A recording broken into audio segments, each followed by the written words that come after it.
Today, we're talking about a dog that is, let's be honest, pretty much everywhere. You see them at the park, you see them helping people, you've probably seen them in the White House. But this global superstar has a secret history. It's this incredible story of survival, born from the icy waters of the North Atlantic, and it all hinges on one rejected puppy who would go on to change everything. I mean, it's a simple fact, but think about it. For decades, in country after country, the Labrador has been #1. This isn't just some passing trend. It's a dynasty, really. And it's built on this amazing combination of temperament, brains, and just pure versatility. And when I say versatility, I really mean it. We see them in search and rescue missions, saving lives. They're the trusted eyes for the visually impaired. They're amazing family pets. Their appeal just cuts across everything. You've got presidents like Bill Clinton, authors like Ernest Hemingway. They're the ultimate canine multi-tool. But what if I told you this whole success story almost never happened? That the modern Labrador we know and love today owes its entire existence to a rugged past, and, you won't believe this, to one supposedly hopeless puppy that absolutely nobody wanted. So, to really understand the Labrador, we have to jump in our time machine. We're going way back to the windswept, freezing coast of Newfoundland, long before the breed as we know it even had a name. First, you gotta understand the world this dog was about to enter. For centuries in Great Britain, sportsmen had needed hunting dogs. But then, a couple of things changed the game completely. First, royalty made shooting birds on the wing super popular. And second, a huge technological leap, the breech-loading shotgun. All of a sudden, there was this massive, insatiable demand for top-notch retrieving dogs. The stage was set, and the Labrador's ancestor was about to make its grand entrance. And here it is, the St. John's Water Dog. Now this wasn't some fancy, formal breed. It was what's called a landrace, just a tough, practical dog, shaped by the hard-knock life of Newfoundland fishermen. It was basically a mix of whatever working dogs European sailors brought over. Its features weren't for looks, they were tools for survival and work in the brutal North Atlantic. Now check out this quote from way back in 1822. It perfectly explains why the St. John's dog looked the way it did. That short, oily coat wasn't a fashion statement.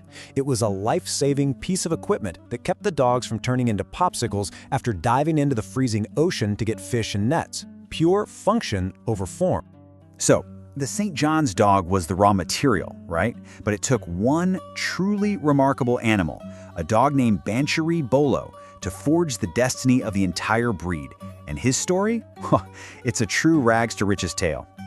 Our hero enters the picture because of this woman, Lorna Countess Howe.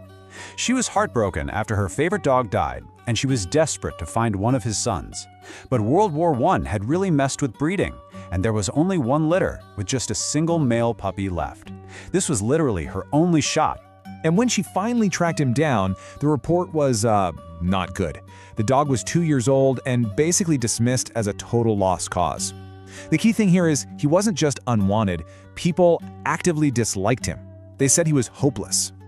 When Lorna went to pick him up at the train station, she saw just how bad it was. He was in terrible shape, growling through this heavy muzzle, he had sores all over him, and he wouldn't let anyone near him.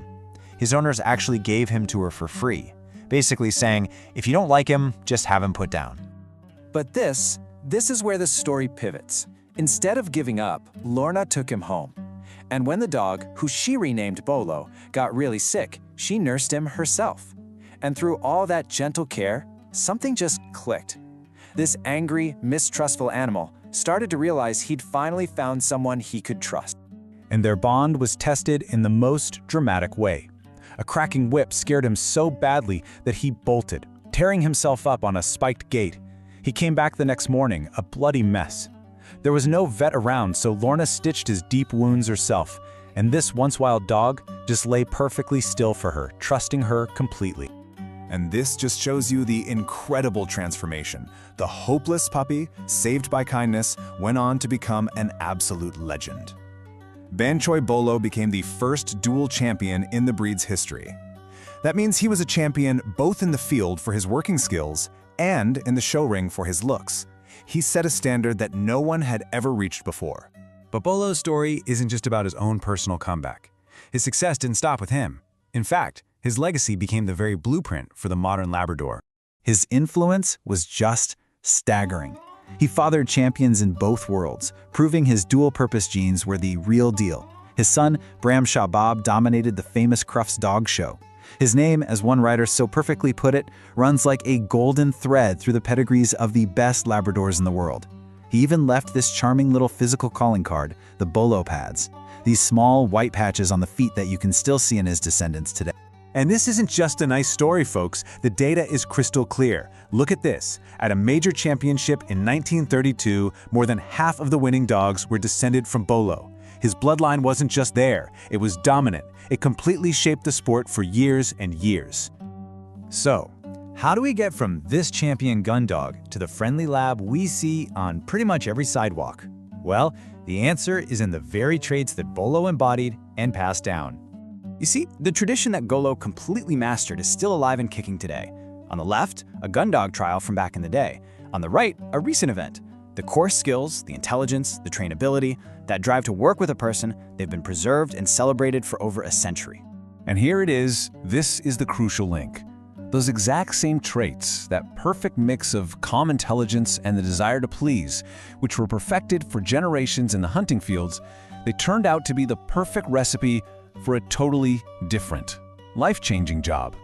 Let's just break it down. A guide dog needs to be calm, super smart, desperate to please its handler, and have the right physical build. Sound familiar? These are the exact qualities of the dual-purpose gun dog that Bolo defined. The working dog from the field was perfectly pre-adapted for the modern sidewalk. It's amazing! This quote just says it all, doesn't it? Bantry Bolo didn't just win some trophies. He completely revitalized the breed. He cemented the very traits that would guarantee its future, not just as a hunting dog, but as a global phenomenon. It makes you wonder, right? The next time you see a Labrador, remember its incredible journey. From the freezing waters of Newfoundland, through the triumph of one rejected puppy, to the companion we can't imagine living without today. What other amazing stories are just hiding in plain sight?